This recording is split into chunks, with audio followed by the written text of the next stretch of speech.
Olá a todos, tudo bem com vocês? Hoje a gente vai continuar nossas aulas de filosofia e o tema da aula de hoje vai ser metodologia de estudos, resumo. Só que eu vou fazer duas pequenas observações. Primeiro é que a partir de agora eu vou reiniciar a contagem das aulas. Então, a última aula que a gente teve foi a aula 8, né?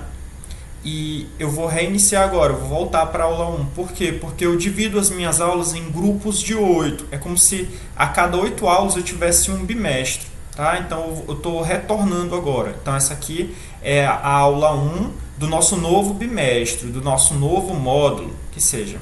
E a segunda observação é que vai aparecer aqui 3.2.1 indicando que esses slides são para o terceiro ano, só que eu vou utilizar essa mesma aula para o primeiro e para o segundo ano. Só que o primeiro ano vai ter um pequeno conteúdo, o segundo ano vai ter um conteúdo um pouco maior do que o primeiro, e o terceiro ano vai ter todo o conteúdo, o vídeo completo que vai estar aqui na playlist do terceiro ano, ok? Então, os outros vídeos vão ser cortes deste vídeo para o terceiro ano, porque são conteúdos cumulativos, em que eu vou acumulando conteúdo ao longo dos anos e, ao mesmo tempo, esse método que eu estou ensinando aqui serve para os 3 anos.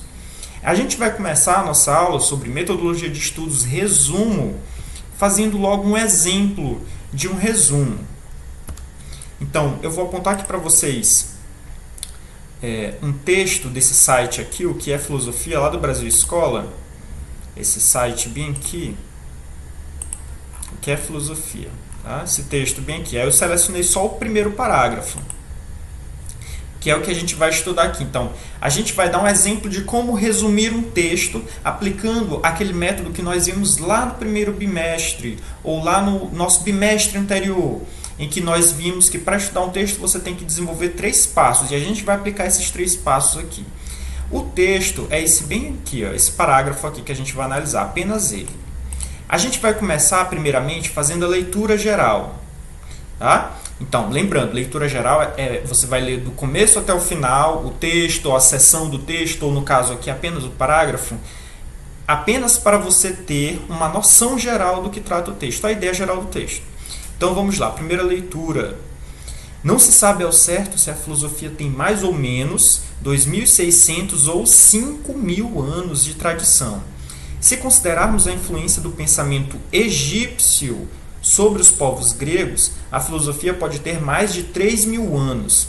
E se considerarmos que já havia uma produção de um tipo de pensamento filosófico no Extremo Oriente, China, Japão, o continente asiático, a raiz primeira da filosofia, que pode ser identificada nos antigos ensinamentos budistas, já passa dos 5.000 anos de existência. Então, a gente teve, nessa primeira leitura, apenas uma ideia geral do texto. Ele está falando de quando surgiu a filosofia. Agora, a gente vai para a segunda leitura, que a gente chama de fichamento, que consiste em você sublinhar as partes mais importantes.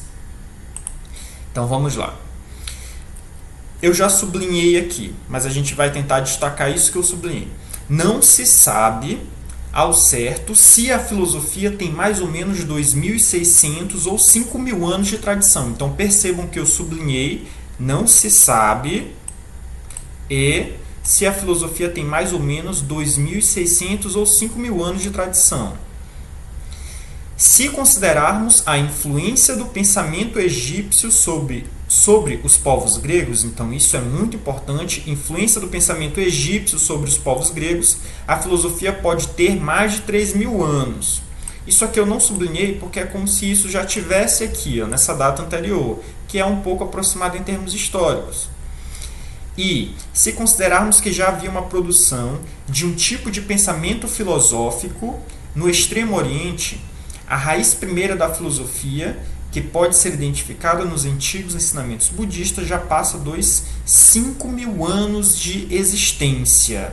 Então, eu sublinhei no Extremo Oriente. E aí, no Extremo Oriente, ele fala aqui de 5.000 anos.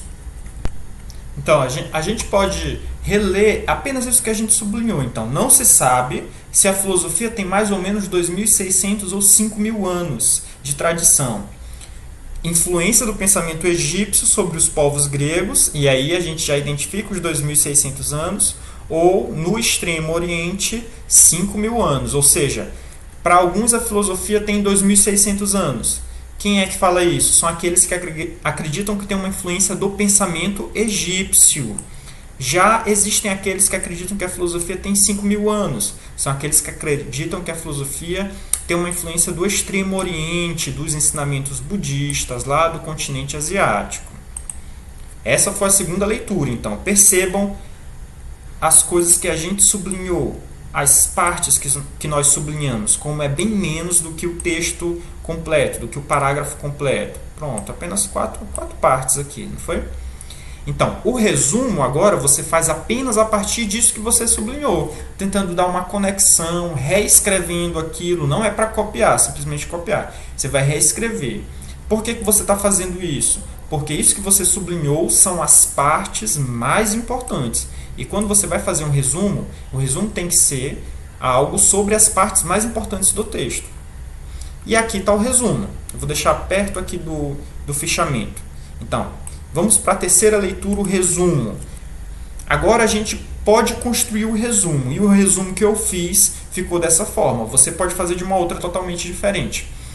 Para alguns, a tradição filosófica tem 2.600 anos, devido à influência do pensamento egípcio. Para outros, tem 5.000 anos, por influência do Extremo Oriente. Então, eu só conectei tudo que eu tinha sublinhado anteriormente, reescrevendo com as minhas próprias palavras. Tá? Então, eu percebi que essa idade de 2.600 ou 5.000 anos tinha relação com o que vinha logo a seguir. Então, eu já juntei as duas coisas. Então, eu coloquei, para alguns a tradição filosófica tem 2.600 anos. 2.600 anos é mais ou menos próximo ao período que ele falou de influência do pensamento egípcio. E aí eu coloquei entre parênteses, eu abri um parênteses, devido à influência do pensamento egípcio. Ó, tá bem aqui isso. Influência do pensamento egípcio. Aí eu botei um ponto e vírgula para separar uma certa oposição. Para outros, quem tem a tradição filosófica. Então, para outros, a tradição filosófica, só que você não precisa repetir, a tradição filosófica tem 5.000 anos, por influência do Extremo Oriente. Então, está bem aqui, ó, essa parte onde eu retirei isso. Pronto, então eu tinha cerca de 6 linhas, no parágrafo eu consegui resumir ele para 2 linhas. E você não vai fazer isso aqui em todo o parágrafo, porque em nem todo parágrafo, porque não é em todo parágrafo que você vai sublinhar algo. Nem todo parágrafo é importante para você colocar algo sobre ele no seu resumo. Ok? Então, isso é um exemplo de como a gente pode resumir um texto, que eu trouxe aqui apenas a partir de um parágrafo, mas vocês podem colocar em textos de 1 página, em textos de 20, 30 páginas e assim sucessivamente. Então, vamos voltar aqui ao nosso slide. Só marcar logo aqui o ponteiro. Então, esse foi um exemplo de resumo para a gente observar na prática como é que a gente pode fazer um resumo, e isso é uma técnica muito importante para a gente estudar filosofia. Vamos agora estudar propriamente o que é um resumo. Então, vamos começar com o conceito e finalidade do resumo. Então, conceito, o que é algo, e finalidade, para que serve algo. Então, eu vou falar o que é o resumo. Então, eu vou falar o que é o resumo, que é o conceito, e, ao mesmo tempo, a finalidade do resumo, ou seja, para que o resumo é feito. O resumo é a apresentação concisa do texto que destaca os elementos de maior importância. Então, novamente, o resumo é a apresentação concisa. O que é conciso? É menor, condensado. É a apresentação concisa do texto que destaca os elementos de maior importância. Pronto. Então, resumo, uma apresentação concisa que possui elementos de maior importância do texto que está sendo resumido. E aqui eu tenho um exemplo. Esse livro aqui, A República, essa edição aqui da Calouste Gulbenkian, uma editora portuguesa, A República é um livro do Platão, um livro que é dividido em outros 10 livros, ou dividido em 10 capítulos, que a gente chama. hoje em dia, a República é uma obra muito grande, muito densa. Nessa edição, eu não sei se tem mais de 500 páginas, alguma coisa assim, mas são muitas páginas, são mais de 400 páginas.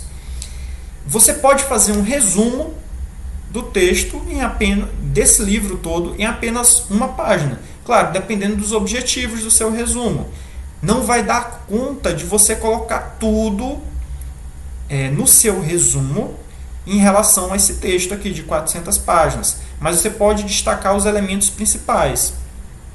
Então, não sei se dá para vocês observarem um pouco, está bem aqui o resumo, ó, a República de Platão, aí ele faz uma introdução sobre a obra, aí ele diz, por exemplo, que aqui existem 5 partes principais, aí ele vai falar o livro 1, aí na segunda parte, os livros 2, 3 e 4, na terceira parte, os livros 5, 6, 7 e assim sucessivamente. Então, ele percebeu que existem alguns pontos comuns entre os vários capítulos, e aí ele tentou juntar tudo isso, tentou resumir. Então, você pode resumir um texto que tem muitas páginas em apenas uma página, em poucas linhas. Basta você saber qual é o objetivo e qual é a margem de linhas que você tem para fazer aquele resumo. Se eu, por exemplo, eu for o seu professor e eu passar para você resumir o texto da República e eu pedir entre 5 e 10 páginas, aí você já sabe qual é o seu limite.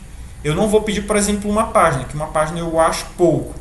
Eu iria pedir entre 5 e 10 páginas. Pronto, então você sabe que esse é o seu limite, ok? Então, quando eu falo de objetivo, seria mais ou menos isso, de você saber qual é o limite de páginas, ou caracteres, ou linhas que você precisa escrever no seu resumo. E aí é de acordo com isso que você vai resumir o texto. Mas como é que você vai resumir esse texto na prática? República de Platão, aplicando o nosso método que nós fizemos agora há pouco. Leitura geral, fichamento e, por último, resumo. Depois da gente ver o conceito do resumo, ou seja, uma apresentação concisa que destaca os elementos de maior importância, agora a gente vai ver a finalidade do resumo, em que casos ele é feito. O resumo normalmente é feito em 2 casos. Então, novamente, o resumo normalmente ele possui 2 casos. Ele é feito em 2 casos. Vamos ver quais são esses. Primeiro, para apresentar ao leitor o texto a ser lido. Então, eu vou dar um exemplo desse livro bem aqui. Não sei se dá para ver. Deixa eu ver se a câmera vai pegar. Não está dando para ver. Totalidade e Infinito, de Emmanuel Levinas. Na parte de trás aqui do texto... Deixa eu desligar aqui. Pronto. Está aqui. Emmanuel Levinas, Totalidade e Infinito. Na parte de trás do texto, ele traz um pequeno resumo sobre o texto, ou às vezes até nas primeiras páginas também, mas aqui principalmente. Então, o livro ele tem cerca de 200 páginas, 300 páginas, mas ele coloca um resumo aqui de um parágrafo. Pronto.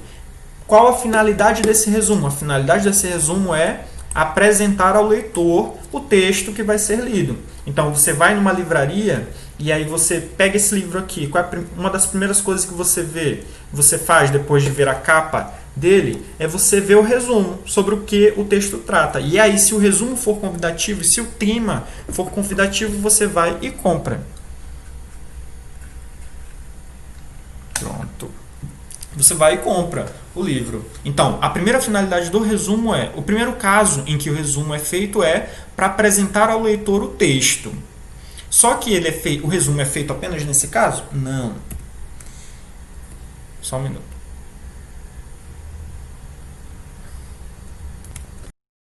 O resumo ainda, ele é feito em outro caso. Que caso seria esse? Quando, após o estudo do texto, o próprio leitor elabora um resumo para compreender melhor o texto. Então, novamente, após o estudo do texto, o próprio leitor elabora um resumo para compreender melhor o texto. Então, já seria um resumo não para convidar a pessoa para ler o livro, mas sim feito após a leitura do livro, ou melhor, após a leitura do livro. Então, você pega um texto e aí você vai resumir ele para estudar para uma prova. Então, essa seria uma outra finalidade do resumo. Então, o resumo, a princípio, ele é feito nesses 2 casos. Primeiro, para apresentar ao leitor o texto a ser lido, e segundo, após o estudo do texto, um resumo que é feito pelo próprio leitor para ele compreender melhor o texto.